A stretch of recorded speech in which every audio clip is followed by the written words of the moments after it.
Today is a little bit of a different day, because we're leading off with something that's A, controversial, B, dangerous, and something we need to pay attention to. And that's the new mask policy, which I will briefly say, if you're in a group or in the clubhouse and not eating, you must wear a mask. So if you don't have a mask on, please put one on now.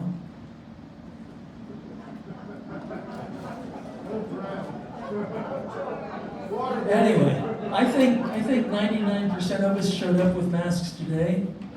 Not the most comfortable thing in the world, but it's going to be our life in the near future, and I need to talk about a few things. First of all, since June, we've had 40 residents test positive, 3 or 4 in the hospital. Currently, we have 1 in the hospital. Since the first of this month, we've had 7 employees and 4 residents test positive. They tell me there's a new strain coming out. I mean, they say that every 2 months. I'm not sure what that means. What I do know is that you can't predict if you have it or if you don't, or if your neighbor has it, or if they don't. And we have a lot of people here that are either immunocompromised or susceptible. Some of us are old. I know some of you don't believe that. And there's days I don't believe that, but I can tell you after the past week, I believe it. In any case, Debbie and I spent a while this morning on the phone. She met with her team leaders, and the policy will proceed this way. We would ask that if you see someone in the clubhouse without a mask, to politely ask them to put a mask on, period. You will get a number of different responses. Okay, hopefully it will be one considerate. If that doesn't happen, let a staff member know. They were alerted this morning at their staff meeting. They will help with the situation. If the individual doesn't comply, they'll be asked to leave the clubhouse. I will tell historically in the past 3 years, we have had 1 resident given an eviction notice for not complying with COVID standards. After 3 warnings and having visitors escorted by the police off property. And it should never reach that. When you don't wear a mask, you're saying to your neighbor, I don't care about you. It's just that simple. It's not about personal choice. It's not about politics. It's not about anything. It's about respecting your neighbor. By the way, you're protecting yourself some too, but not as much as you're protecting your neighbor.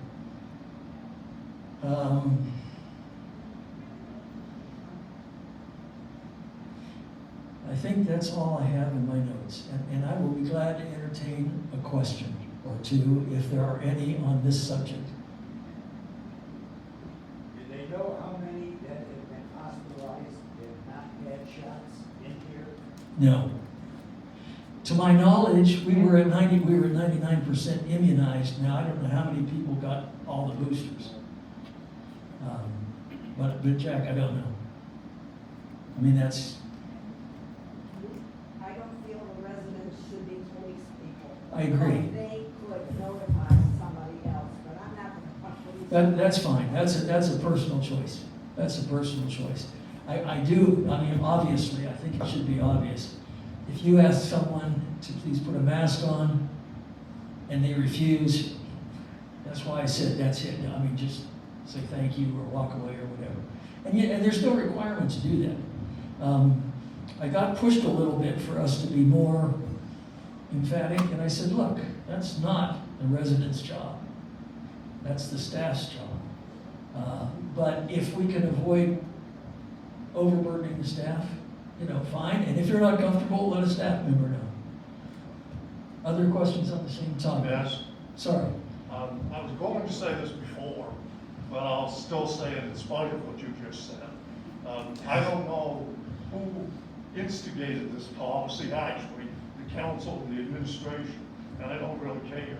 Either way, I don't object to it, but I have objected to, and I still object to, spewing out nonsense that hasn't been enforced and won't be enforced, and I don't believe it will be enforced, in spite of what you just said. Well, my gut feeling is it won't be enforced 100%. I'd like it to be. I will do the best I can do to do it. And moving forward, I hope we can keep. We've had more cases since June than we had in the first 2 years and 8 months of COVID. Okay, now the nice thing is most people have been vaccinated, and so most of the cases haven't been serious. We just can't predict who. Okay, enough serious stuff. Let's move on to a party. How about that? We have, as a council, are going to, well, Jane, why don't you take it over? On Wednesday, September 7th, here in Brighton Hall, the Residents' Council is going to be having an appreciation for the foundation party. And you are all welcome. We will have a sign-up sheet because we have to have a feeling for how many people that are coming, but we'll have charcuterie and wine for all who attend. We want to show our thanks, and also we want to make sure that our residents understand the kinds of things that the foundation does for us as a community. So put it on your calendar. It's September 7th. It's a Wednesday from 4:30 to 5:30, right here in Crichton Hall. And the sign-up sheet will probably go up this weekend. There's no restriction, but we just need, we got to have a head count of some sort. So. Thank you. Can I repeat? There will be wine. There'll also be food, but there'll be wine. Good deal. Let's do the treasurer's report. How about that, John? How about that? The bank balance as of July 31st is $25,686 and change. The operating fund has a balance of $11,662 and change. And the unexpended budget balance is $7,937. This report is posted on the bulletin board in the mail room. Respectfully submitted. Thanks, John. And if anybody ever has questions about the budget or the expenses or what's spent for where, John's happy to meet with you as long as there's wine. Red.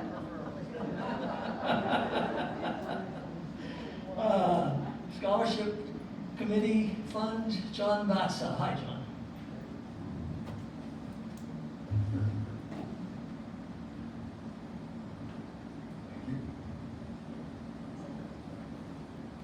Perfect timing. Okay, there was no scholarship meeting this past month. Canceled due to, in addition to a lack of interest, a lack of bodies. We had some COVID exposure that we didn't need to have a meeting, and so we didn't. However, we have a few things to report. We have 4 awards to give out today. The first is to Elise Reynolds, who is not here. Oh, good. Oh, okay. Thank you. As I call your name, if you just come up and stand in front, appreciate it. I'm sorry, I have a question. There you go. All right. Are we enforcing a mask policy or not? Nancy, Melito, John. I can't talk. The speaker is not required. Well, that's a new exception, huh? Okay, can you hear me? Yes. Good. Trinity? And the fourth is Brianna Ramos, who is not here. She is attending St. John's River State College. She's a CNA over in the health center. She is pursuing an Associate of Arts degree, and she'll get her check when we see her. Elise is pursuing kind of a unique degree in American Sign Language, which may sound easy.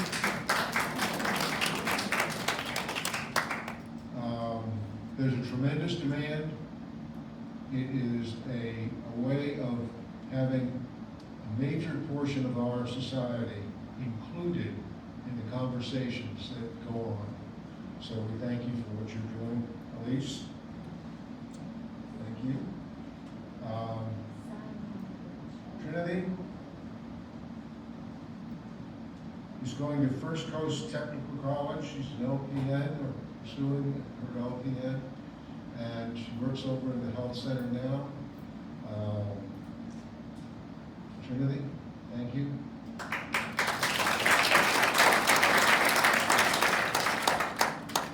And last but not least is Nancy Melito, who also serves as our social services director over in the health center. She's kind of, I have a lot of exposure to her when Karen was the resident over there, and I'll tell you, she is an incredible asset to this community. She is pursuing her doctorate in psychology. She has expressed during the interview process a strong desire to be very active in the memory care activities as they evolve across the street. Thank you.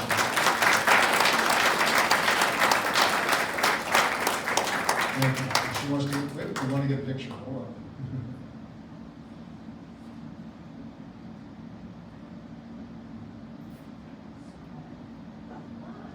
Smile.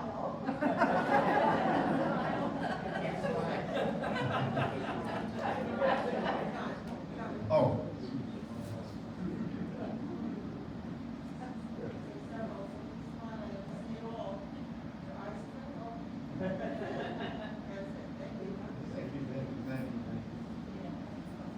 Thank you, ladies, and you're welcome to.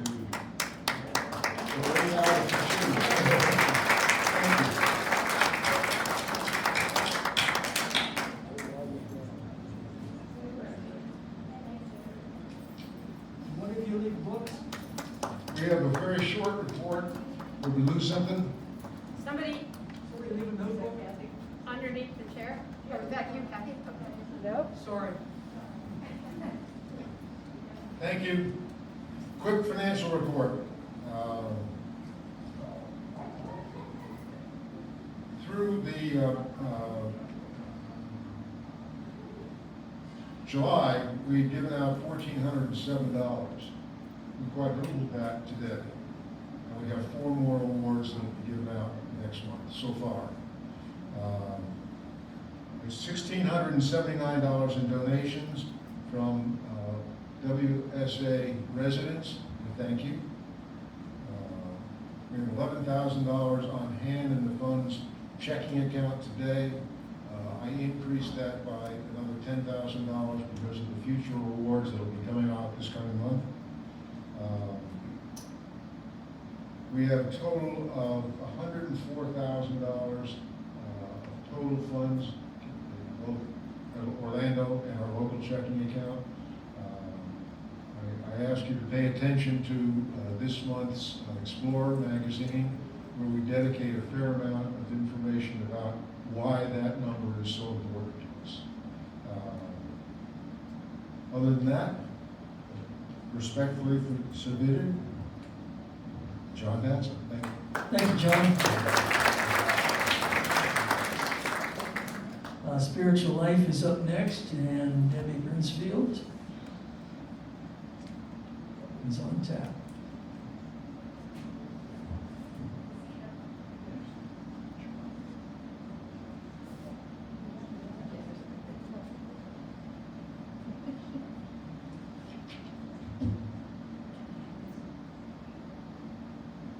Spiritual Life Committee special meeting was held on Wednesday, July A little 27th closer to the mic. in the private dining room. The purpose of the special meeting was to discuss ideas and proposals for the celebration and dedication of the new organ in the WSA chapel. It was indicated that it is not clear if the activities budgets would be able to assist financially towards the organ celebration. But Debbie Pattinson, the CEO, and the chaplain here, Jean, will see that the committee's celebratory plans for this fall are supported within reasonable limits. The committee discussed and tentatively agreed upon 3 organ celebration and dedication festivities for September. The first will be a commemorative organ concert for 9/11 at 1:30 in the chapel on Sunday, September the 11th.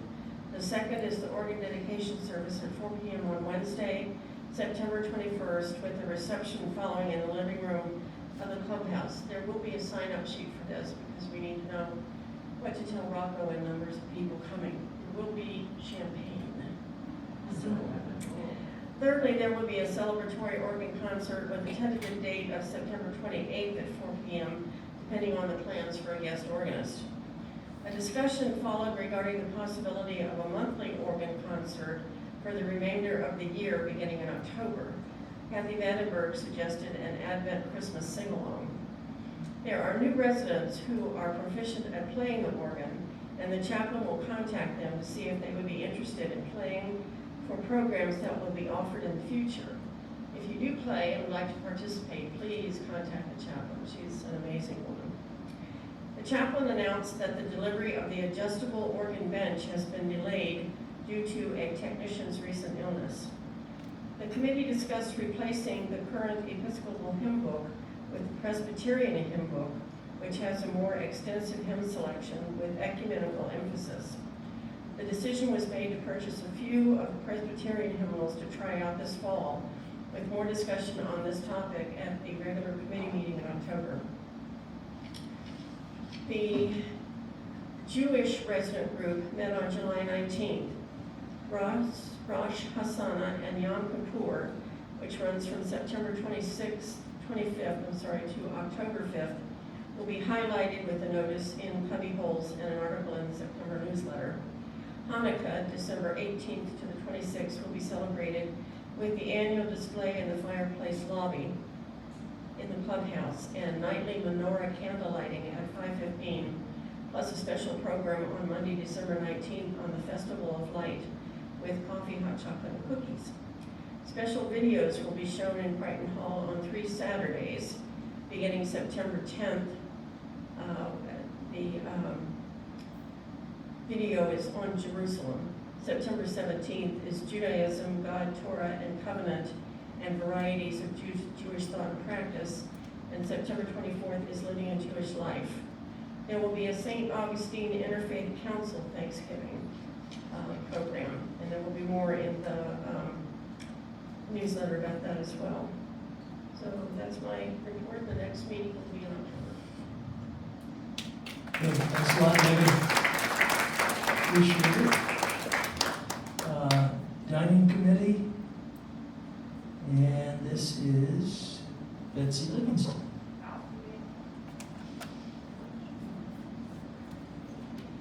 I am reporting for Steve, so here goes. The dining committee met on the 17th of August at 2:30. The new seasonal menu, which I think you may have heard of, should be in your cubbies for this weekend. It's going to start on the 28th. It's just going to be called the seasonal menu. We kind of given up on the summer, spring, and fall menu because that doesn't really work. Rocco and the chef wanted to make sure that you knew that about 90% of the meals that are served in the kitchen and made in the kitchen are from scratch. They're hoping to get that higher than 90%. I happen to think 90% is pretty good, but that's what they're hoping for. On the personnel issue, I don't know if you met Chris, who he was yesterday. We met him today at lunch. He's the new assistant dining director, kind of Rocco's assistant. He'll be working with Rocco and doing some of the things that Rocco does. We still need a supervisor, some cooks, a bartender. They are proactively going after candidates, and I forget how many applications they said they sent out, but they got people called in, scheduled for interviews.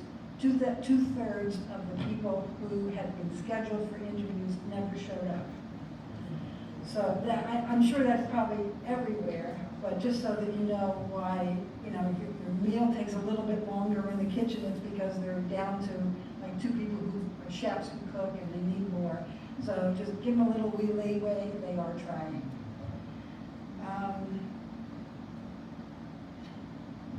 As I said, the new menu will be out this weekend. They're also going to make some changes to the always available menu. That mushroom ravioli will be replaced by some type of a scallop dish. That wasn't positive about what they were going to do with that yet. The Westminster salad, not the garden salad entree, but the Westminster salad will be replaced by something, don't know what that is yet.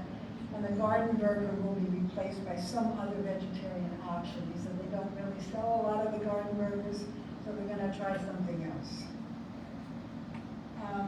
Some of the events coming up, again, we have some couple of bar events. Labor Day will have a barbecue. There's a whole bunch of national days like Linguini Day, Pepperoni Pizza Day, Pancake Day, Coffee Day is tiramisu for dessert everywhere, so I think that one's pretty good. They're also working on some special events. They're in very, very rough planning stages. I think we've done this once before, having breakfast for dinner. They're kind of working on that one. They're working on a bar list, which you could get some little tapas or appetizers with it. They're also looking to expand the wine list so you can get a little better quality wine. They're going to keep the Woodbridge wine as their house wine, but they may try to up it a little bit so you get some better quality wines. Barbara's working with his wine vendor on that. And they're going to try to do some type of a hybrid or something of the Sunday brunch. They still can't do Sunday brunch, but they're going to try to do something that's like a half and half. So that's in the very early planning stages also. And then Rocco wanted me to tell him they're having a problem getting turkey, which is why I think you saw that they had to replace the turkey on the Sunday menu once upon. He said it's terrible. They can get ground turkey. So if anybody really wants a turkey, he said he would form one up for you with a ground turkey. And so you would have that. So I think that's all I have. Respectfully submitted. Thank you. Thanks a lot, Betsy. Thank you. So Sharon Patty-Noel is reporting for Health Services. Thank you. The Health Services Committee met on August the 10th. Unfortunately, Misty DeGrosse, our health administrator, and Paula both had unexpected conflicts at the last minute and weren't able to join us. We did get an update on the memory care unit. They are planning a full community program to explain how it will be working and what the program options are there. But they're waiting until the COVID numbers on campus drop before they schedule that activity. Currently, the second floor is fully secured, and to ride the elevator, you do have to have a card that you obtain at the front receptionist. In addition, they have 9 beds in that unit, and they are all full. They are in the process of working on the meal planning for them, the activity planning, and other programs to be fully operational as soon as possible. In addition, this past month, the CMS Infection Control Survey was conducted at the Health Center, and there were 0 deficiencies, which is very good news. We're always happy when inspections have those kind of results. I'd like to remind everyone that on August 31st, Monica will be holding a health fair here on campus, and I hope you all will attend and learn as much as you can about the best ways to have a healthy life and to keep us all young and vibrant, which we are, every one of us. So, and I think, I did want to remind you, as always, The positivity rate for COVID testing is still climbing. It's now at 25% for St. Johns County, and it's mirroring what we're seeing on campus. So please be safe when you go out in the larger community also. Our next meeting will be on September 14th, and I would like to encourage any new residents, if they would like to attend our meeting to find out what committee work is like, we would be more than happy to have you. We meet at 1:30 on Wednesday, September 14th. Just let me know that you'd like to come. Thank you very much. Thank you, Sharon. I thought Rocco was coming to remind me. He just ordered 160 new green containers, and they are out. So, because people are keeping them in their refrigerator and in their house and so on. So he has asked me to please ask you to return all your green containers. I mean, we bought, I think, 400 of these in COVID. And this is the second order since then. So all of you, and probably me, have got the green containers, the big ones, the little ones. So if you would, please go home and check your pantries and check your refrigerators and try and return them, because they're going to have to go back to using styrofoam, which is why we went to the green containers in the first place, is to avoid that non-biodegradable material. Okay, next up is library, is Ginger Nowacki.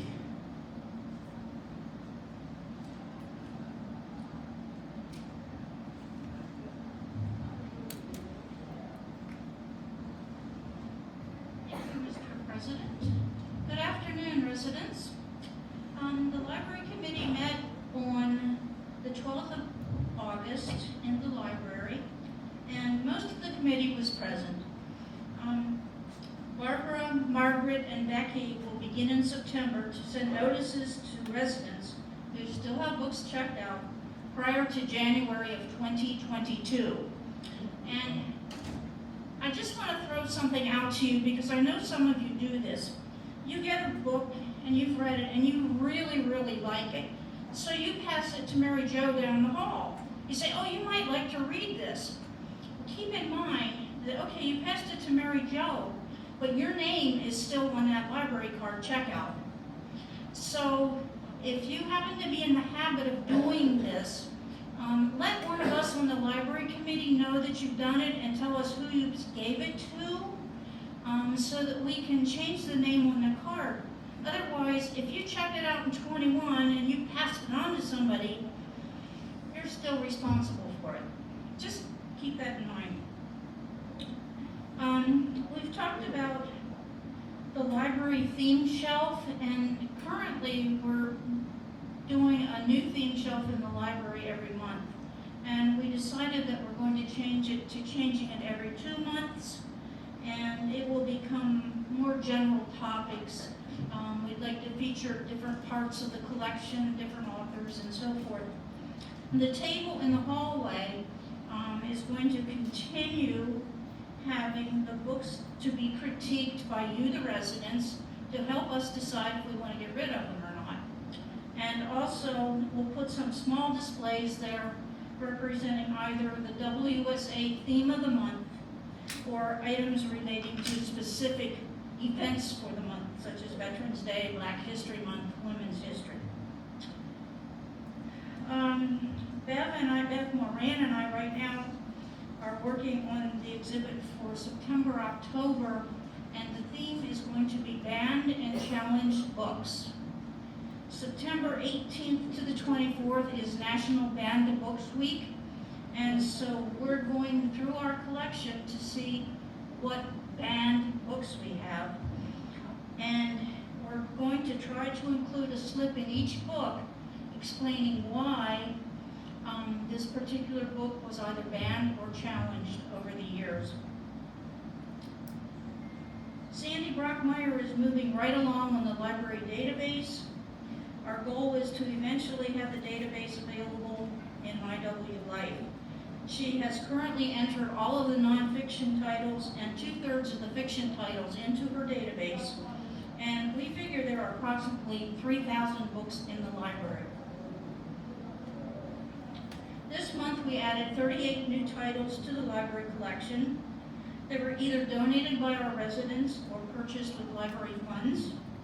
Additions include some large print books, books by our popular authors, Grisham Woods, who happened to pass away the other week, James Patterson, and there's also some other very interesting titles there. I'm currently working on a large print order to be purchased with designated library money residing within the foundation. Margaret Kiefer talked about our health center book card activities during August. We have a cart full of magazines and duplicate books from our library, as well as large print books. Last visit, we changed out some magazines and added new titles. Residents can also request books from our library. Currently, the card is only available to healthcare residents when volunteers are present, which at this point is twice monthly. We're trying to work out how to make it available 24/7 to them and still keep track of the materials that are on the card. The library committee is going to have a table at the health fair on the 31st, next Wednesday. We'll have treats available, as well as information on audio material resources available to visually impaired readers. Stop by and say hi. So our next meeting is scheduled for September 9th, Friday at 1 p.m. Respectfully submitted, Ginger Naraki. Thanks a lot, Ginger.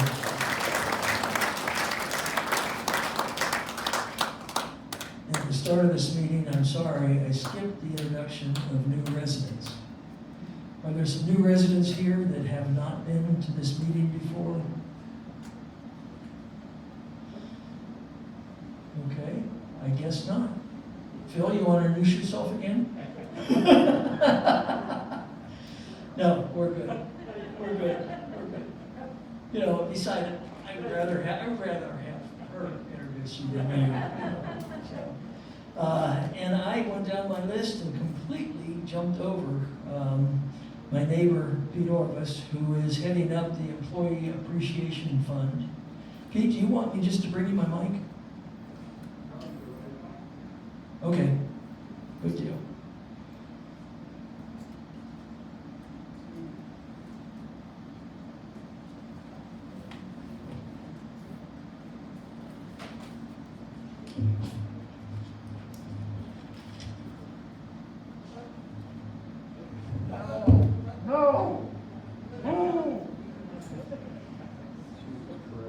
For the past several years, Westminster St. Augustine CCRC has sponsored the Employee Appreciation Fund to effort to recognize each individual employee, team member, and on the many qualities.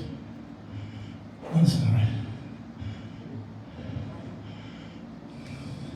On the many qualities of courtesy they provide to Westminster residents.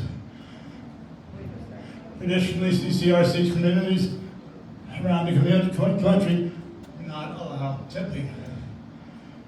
Here in St. Augustine, we provide financial recognition in this program for every employee for many services they provide us. Yes. Oh.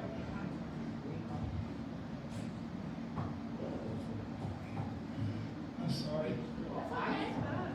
Just pull them up. Put your mask on because everybody is going to go, you know.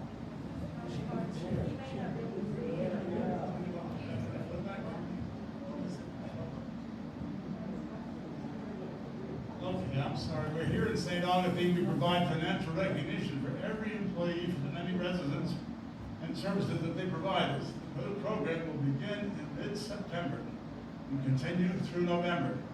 We encourage every resident to make a significant contribution to this fund.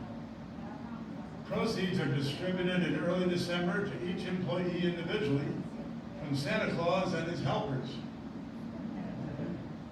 CC Orvis and I are the coordinators of this campaign, and Noel Tallman is really the mainstay of the campaign.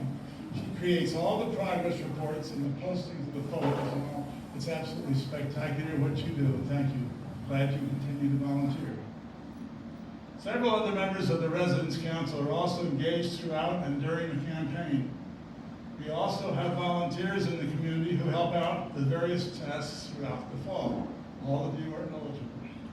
I'd like to thank everyone in advance, and thank you all here in advance for your positive contribution and participation thoughts before the campaign starts. Respect. Thanks, Peter.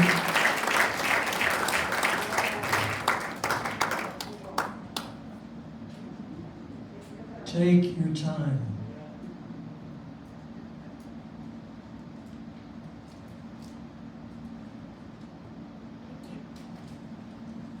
Thanks a lot. Last year, each full-time employee got essentially a Christmas check for $1,800. I will tell you that there were some of them in tears. They were hooping and hollering. It was really the best we'd ever done. And thanks to Pete and Cece for running that last year, and to Noel, who provides all the graphics and all the advertising. So, and where am I? Maintenance Committee, Bruce Begg.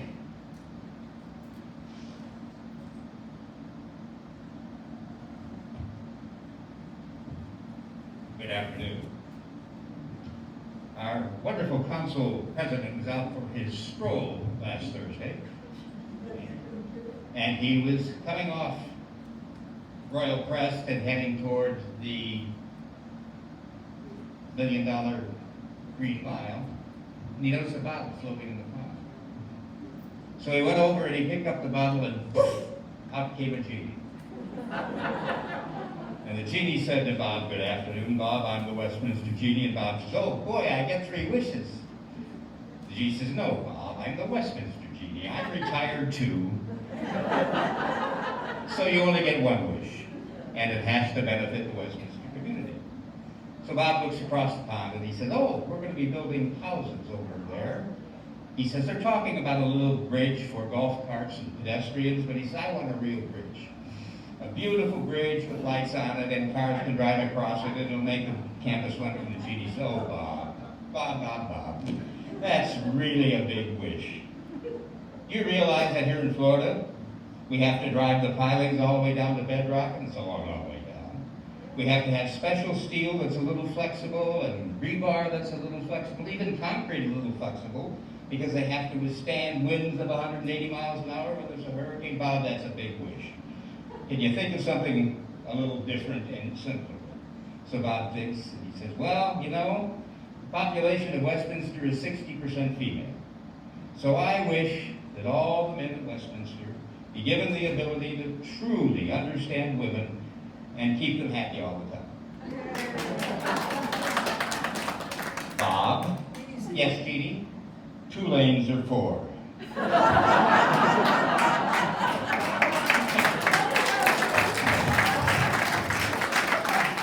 Sorry about that, I just can't resist. I'd like to say thank you for your report, Bruce. The Maintenance Committee met on August 8th, and we welcomed 3 new members to the committee, which I'm grateful for. Hatsy Hart, who's going to be representing Berkshire Terrace, Reed Coring, who's going to be representing Loudon, and Gene Fowler, who's going to be representing Crescent Terrace. So we now have a member on the committee from each street and the 2 apartment complexes that can provide input as to what's going on in their neighborhoods as far as maintenance issues are concerned. An update on the apartment repair: it should be completed by the end of the calendar year, and after that the landscape master plan will be initiated. The clubhouse bathroom remodel: I just went and looked before the meeting here. They look like they're basically complete. The big hang-up has been wallpaper and wallpaper installers, which took 5 to complete the 2 bathrooms by the dining hall. But they look like they're ready to open. I texted Jonathan and I haven't heard back. Update on the memory care unit: Sharon talked about the elevator access control has been activated and the wander management system is being phased in. The new furniture has all been on campus and placed. Some of the new furniture for the assisted living and nursing center It's in storage because residents are allowed to bring their own furniture, and there just wasn't room for the new furniture to come in. The Health Center has an access road that they're building. I went over and looked before the meeting. It looks like they've, again, got all the things in place that they need to put the rock down for the access road that runs behind the Health Center for fuel trucks, for the fuel tanks, for the generators that keep it in power 24/7 should there be power outages, and also for the fire service to get back there without getting stuck. The stormwater dam drainage equipment has arrived for our landscape contractor, and he expects to start on September 5th using the jetting of the storm drains in all the residential areas and adding new pipe and drainage as needed. The road and parking lot sealing that we had done during the last year already is deteriorating in some areas. The contractor has been called back and hopefully will correct it. The landscape plan for the apartments, as I said, will not be installed until all the work is completed. And Jonathan has submitted his capital budget for next year with a considerable increase that he's hopeful will be approved.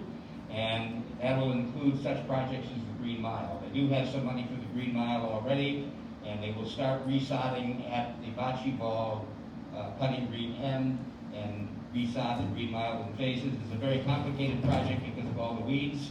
It's going to take 2 weed treatments and, barren land before they can start laying the sod because they don't want to have the same problem all over again. After that, some of the council members presented issues from their individual neighborhoods. Hopefully the staff took note and will address those problems. Sad note, kind of, Troy Dockery-Ellis has resigned. She's given ample notice. She's still on campus and still working. I think probably the fact that she is missing 5 housekeepers on her staff had something to do with the stress and the reason that she did resign. We have interviews in progress, both for her replacement and for the housekeeping staff to get it back up to full strength, according to administration. Respectfully submitted. Thanks, Bruce. Along that same line, last month we did announce, and it started this month, all employees now are making at least $15 an hour. And that was published with the advertisement for positions for housekeeper. And since that time, Debbie's had, I don't know that she said a number, but a number more applications. So they're working hard to fill those positions. Redevelopment, Noel?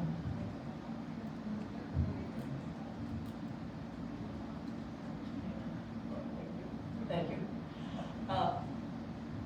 A lot of you, I know, were very keen on the information that was presented at the last meeting as far as what is going to be developed here on campus. And just to reiterate, of course, the very first thing is going to be the Lifelong Learning Center, housing enough space for 300 people to sit. This holds about 120. So you can imagine it's going to be about 3 times this size with its own stage in green room and restrooms for the performers, as well as restrooms for the participants of any event. After the Lifelong Learning Center, and maybe even about the same time, will be the construction of stuff across the pond. That's the water strip that you see here next to the Green Mile, we refer to as the pond. Not in this, it's not the intercontinental sense of the pond across the pond. We're not building that far away. That would be a very long golf bridge to get here.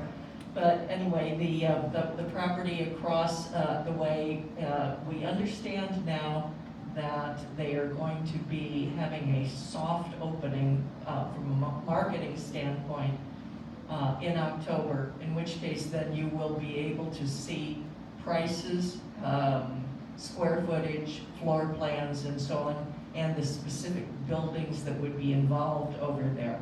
Probably one large apartment building of 28 units, the smaller one called a hybrid of 8 units, and then a handful of about a dozen structures that would be either duplexes or homes.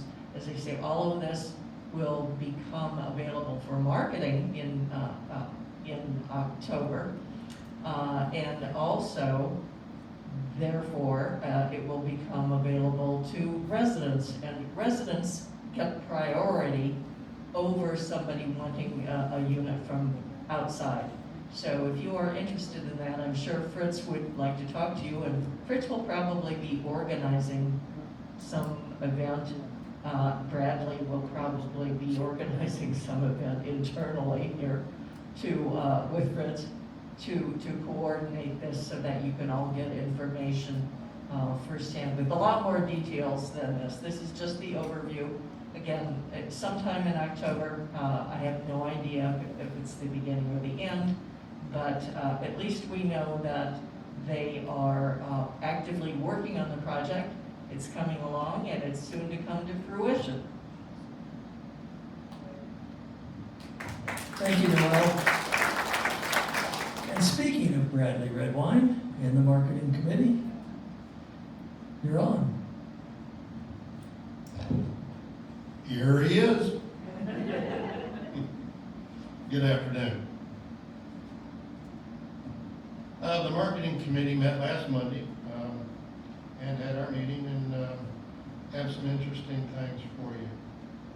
First of all, it's a pleasure to begin this report with 3 good news items. A, it's going to be short. B, new resident Phil Tutchik has joined the marketing committee. And our community occupancy numbers continue to move upward. As of April 12th, the independent residential living occupancy is still holding at 100%. This is a forward-looking number as it includes both occupied and reserved units. Also, there are still 3 units, 2 homes and 1 apartment that are being utilized by the current residents. All their homes are undergoing remediation. Both assisted living and skilled care occupancy has increased to 93%. Total community occupancy, taking all of the areas into consideration, is currently at 98%.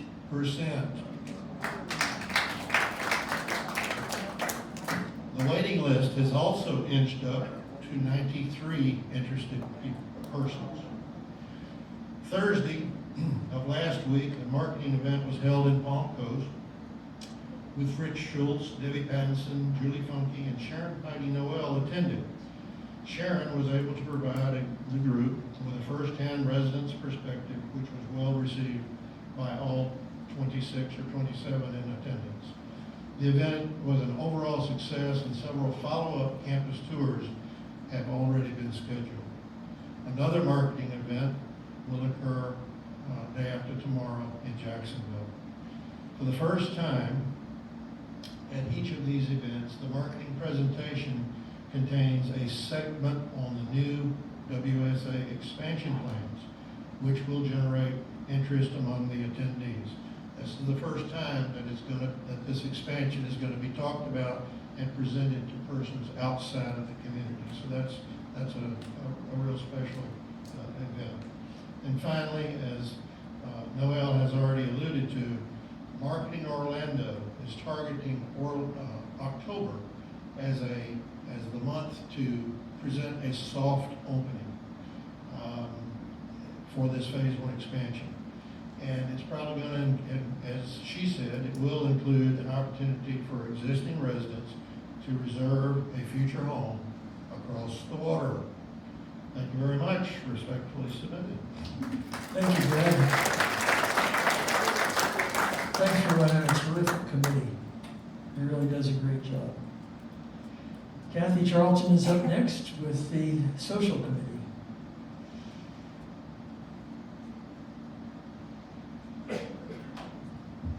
Good afternoon. We welcome the new lifestyle facilitator, Laura Staten, who comes to us from Julian Creek. If you haven't met her yet, please stop by the activities room and introduce yourself. The theme for September is mindfulness. Come and join us as we go to the University of North Florida for its Distinguished Voices Lecture on China, the Asia-Pacific Struggle for Control. There will also be a tour to the Jacksonville Museum of Science and History, known as MOSH. Its featured exhibit is Voyage to the Deep, which will be held in the planetarium. And if you've never been to the planetarium, this will be a treat for you. And before we come back, we will have lunch on the way home. Patriot Day is 9/11. Come and hear remembrances from a panel of residents who will share their experience of that day. And Chaplain Jean will hold a 9/11 organ concert in the chapel. On a lighter note, for Centenarian Day, we will recognize all of those who are 95 years plus. You will be asked to bring a photo of your very young self so we can guess who you are. It will be lots of fun. Would you like to know more about My W Life? Bring your devices and passwords to the activities room to learn more about this amazing app. Laura plans to hold this class every month so we can increase our knowledge and usage. Off-campus activities include movie and dinner at the Durban Cinemark Theater, and on another day, dinner at Black Molly's. Also planned is a mystery dinner. It will be to a casual restaurant, and the fun will be to guess where we are going while we are on the bus. Finally, lots of fun and mindful activities are planned for September. So come out and get involved. Respectfully submitted, Kathy Charlton. Thanks a lot, Kathy. Good report. And last but not least is Mignon Williams.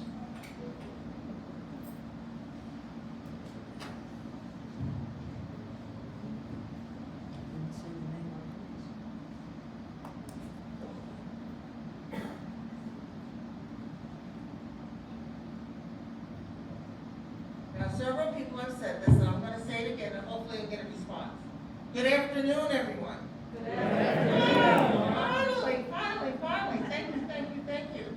I'm here to report what was now formerly known as the Social Justice Committee. As of July 29th, as part of our meeting with our team, is that we made a conscious decision to change the name. The name of the Social Justice Committee. Why did we make this change? We felt from doing little polls and conversations, so on and so forth, that the name social justice was restricted. And most people's mind had a very slender meaning, and that was not the idea of social justice. Social justice applies to everyone. So therefore, just to let you know, the name of the committee has changed to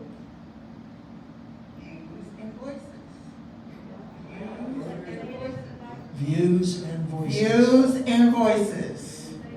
Views and Voices. Thank you for that. Thank you for laying it out. Okay. Of course, Noelle's name has been mentioned many times, and she helped us again in terms of helping us reorient our thinking to make that name change, as well as to give us a new logo, which we'll be seeing shortly. So that's important. So, with that name change, I thought I'd give you a little bit of hint about some of the things that are coming. Our next meeting is September 21st, so please mark your calendars for that date. The time is 4 o'clock. All of our meetings are on the third Wednesday of the month. And we're starting our kickoff for this year by having the Director of Culture and Quality Initiatives from Westminster. Her name is Amanda Birch. and she will be coming here to talk about her plans, what her vision and role is inside the corporation. Next, we will have October is what is commonly known as Domestic Violence Month. We are changing that to Elder Abuse, which happens. And I know we've had previous conversations with people from the Justice Department talking about this, but we're going to take a broader picture in terms of things that could happen to us. And one of the interesting things as we're planning for this, it is said that most elder abuse comes from our children. So think about that for a second. Think about that for a second. And hopefully you're not a part of that situation. In November, we have one in time with the Thanksgiving and the holidays coming up called Count Your Blessings. So there are a lot of things that have wide implications.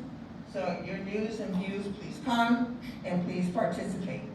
And that, again, to share with you, the first meeting is on the first session of News and Views and Voices will be on 9/21.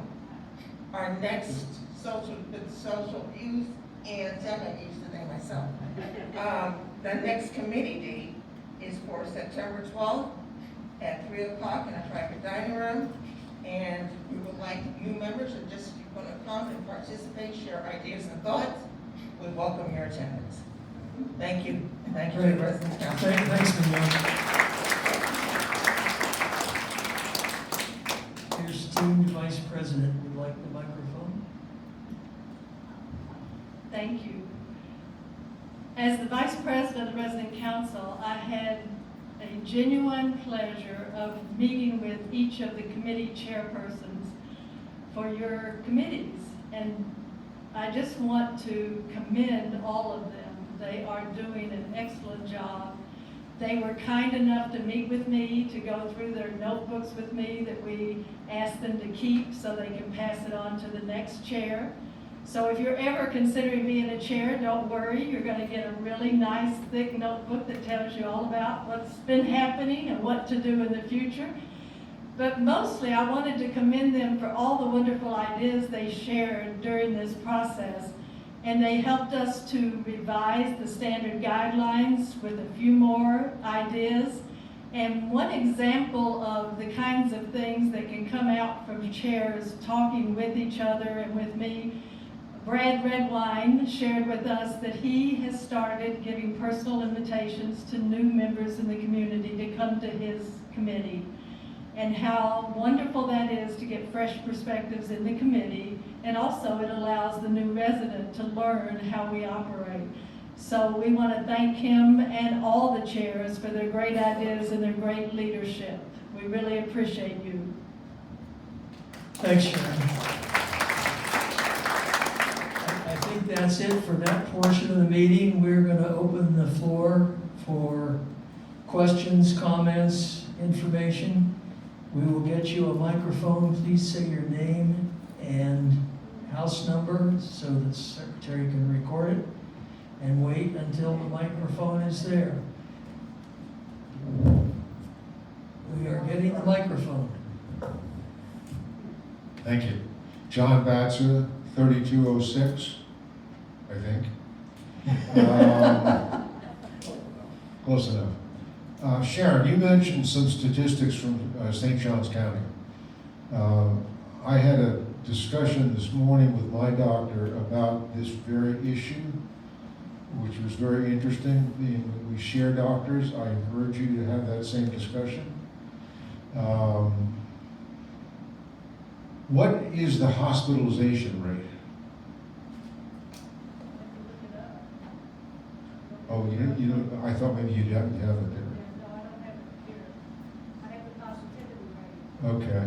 One of the observations the doctor made with me was, we were talking about vaccines and so forth. He said, the reality of this disease is that everybody will get it. Everybody will get it. And we need to stop dealing with positivity rates because they're meaningless if everybody's going to get it. It's 100% positivity. Most people won't realize they've had it. The real number is how many people end up in emergency rooms or in hospitals or in ICUs. And that's what we need to be tracking, because it is going to be a universal disease. So I encourage us to get that information about that. Thank you. That's well said. If you look at our own community, since June, we've had 40 positives, 3 or 4 hospitalizations, which is a little less than or 10%. Currently, there's 1. So, I mean, that's not statistical at all, obviously, but at least for our small community, it's a number. Thank you, John. Yes, that's very important. The hospitalization rate that I reported at the last meeting, they're low. There had been an increase of about 11% in the week before I reported last time. However, overall, that is staying at a fairly low level. What I think we have to remember, like Bob is saying, we have to think about what each of us brings to the situation in terms of our vulnerability, and the positivity rate impacts the high transmission rate that we have in the county. So the very fact that we have 40 people on this campus over the last 3 months, when we didn't have a third of that during the worst possible time, increases the chances that vulnerable people could be getting the symptoms and getting ill. That's the main thing I think to focus on. But you're exactly right, the hospitalization rate is very important. Good. Thanks for that, John. Who's up? Whatever you want. You're in charge, Mike. You know, Diane, go ahead. Justin Pipcorn, 725 Berkshire Terrace. For years now, I walk past the line of 7 junk golf carts on the service road. And I think that's a little out of character with the rest of the landscape here. Now, I just don't know why they are being kept. Now, I understand about the Linville of racing fame has decided to organize a destruction derby. And as soon as he can select the appropriate drivers, we probably can have one hell of a good time. Well, just so you know, I have great experience racing golf carts between regular racing. Anyway, no, Diane's been waving her hand since before we gave Mike the microphone. I just have a request for help from the committee and the residents, what we can do as individuals or as a group to make corporate aware of the concern. If all of our beds are already full over there and we're going to have 300 more people, why they are not considering expanding the health center. I mean, to me, this is absolutely crazy. Well said. And what can we do? Well, I mean, I'm going down to spend the day with them next week, and do we need to sign a petition? Do we need, you know, I mean, what do we need to do to make it like, not just for you representing us, but have a list of 150 of us or whatever that are concerned with this? I'll be honest, Diane, if I thought a petition would help, we'd start one today. I think all we can do is apply steady pressure and keep it uppermost in their mind. But I will tell you this, that for the size of this community, our healthcare facility on both sides, the 60 beds, was and is still considered to be overbuilt. And I can tell you that because I've discussed this in the past. But when we double our capacity, it ain't gonna be easy. Okay. Diane, and I think this has been said before, but I'll say it again. I'm tired of bringing it up personally. I understand. In our health center, we have we have occupants who are not residents of our community. And right now, the hospitals are sending us more and more straight from the hospital to our skilled nursing. Debbie announced that to us this morning. How many? Well, I can't give you an exact number. I think she said 5 had just come from the hospital recently. Now that is a fast turnover. They come here for rehab 2-3 weeks and leave. But at any point in time, they can stop taking residents from the outside, and that's what they consider as their safety buffer, so that we will have a place. Now, the other thing that I think residents should be investigating and reading about is the current research, particularly in CCRCs and like-play communities, is that residents are moving away from wanting that type of facility and are relying more and more on home health aides. And it is such a trend that it is beginning to impact the entire industry. So I think we're going to see a lot of information over the next 5, 6, 7 years about shifts in models for what's available. If that's the case, then we shouldn't be paying as much as we're paying for this future. Thanks. Yeah. All right, somebody, here's the microphone. Hi, Bruce. Bruce Darnell, 608 Forest Park, Bend. Back to the earlier discussion, we said we're going to have a celebratory event for the foundation. Yes, Wine, goodies, things like that. yes. What will happen in that event? Will there be masks required? Say again? Will there be masks required at that event? Will you have Yes. wine? Okay? Yeah. It will be. Okay. You know, it's gonna be like a play reader. So you can have drinks, you're sitting them on the table. I'm sitting here, lift my mask, take a drink, put the mask back on. And all we can do is what we can do and try to balance it with reality. Thank you. Yeah. Who's next? There. This is to Bruce Bagg. Name and home, please. Oh, Chuck Lake, 2112. Thanks. And last Friday, we learned that the Otis Elevator Company had taken their office out of Jacksonville, and they were allegedly servicing the 2 elevators. And it looks like we're starting to look for somebody else to do it. Could Bruce continue to keep us advised on that issue? We shouldn't end up having to have an elevator go down and not be able to react. Bruce Bagg, you're up on that? He is, thank you. Bradley.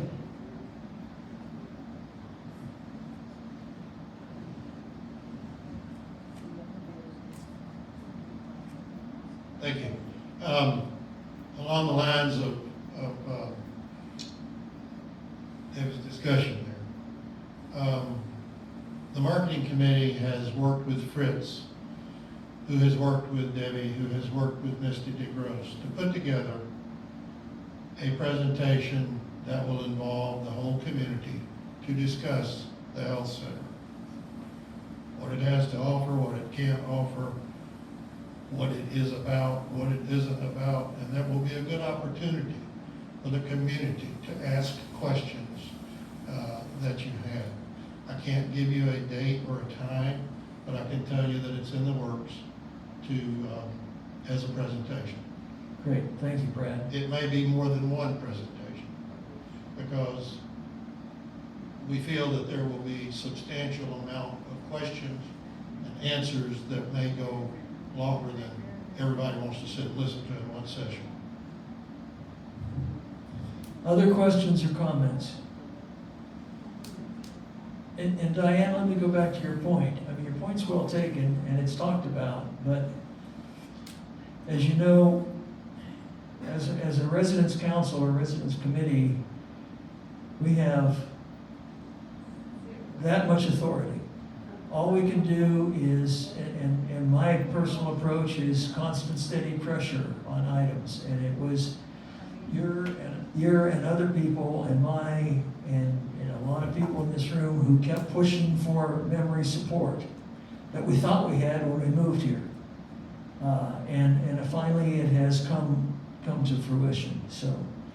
Anyway, any other questions or comments? Mike? Don't forget, tonight is Michael Murphy night. Yeah. And wine. And wine. Anyway, thank you all for coming. We will see you next month, I hope.